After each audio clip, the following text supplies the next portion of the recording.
Welcome back. എന്തായാലും നിങ്ങൾ ഇത്രയും കണ്ട്, ഇനിയിപ്പോൾ നിങ്ങൾ ചിക്കൻ കറി വെച്ചതും കൂടെ കണ്ടിട്ട് പോയാൽ മതി. ബൈ ദ വൈ, എൻ്റെ കോൺട്രിബ്യൂഷനായിട്ട് സവോള ദൗത്യം മൊത്തത്തിൽ തന്നെ ഞാനങ്ങെടുത്ത് എല്ലാം ഭയങ്കര പ്രൊഫഷണലായിട്ട് ചെയ്യണമെന്നായിരുന്നു എൻ്റെ ആഗ്രഹം. അങ്ങനെ തന്നെയാണ് തുടങ്ങിയതും. പക്ഷേ ലാസ്റ്റ് ഇങ്ങനെ ആയിപ്പോയി. ഒരു സവാള അരിഞ്ഞതാണ് ഈ കാണുന്നത്. ഒന്നല്ല, ഒരു രണ്ടെണ്ണം.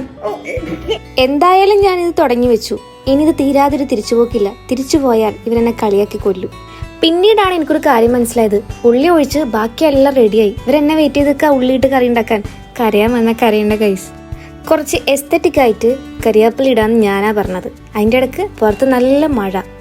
ഇനി നമ്മൾ ഷെഫ് ഗോപികേൻ്റെ കലാവിരുതുകളാണ് മുന്നോട്ട് കാണാൻ പോകുന്നത്. അതിനുവേണ്ടി നമ്മൾ അരിഞ്ഞ ഉള്ളി ഇതുപോലെ ആക്കി വെക്കണം. അതിൻ്റെ ഇടയ്ക്കാണ് ഗോപികേൻ്റെ ഉള്ളിലുള്ള ഗായിക പുറത്ത് വരുന്നത്. ഫുഡ് വെച്ചിരുന്നല്ലേ, സഹിക്കന്നെ.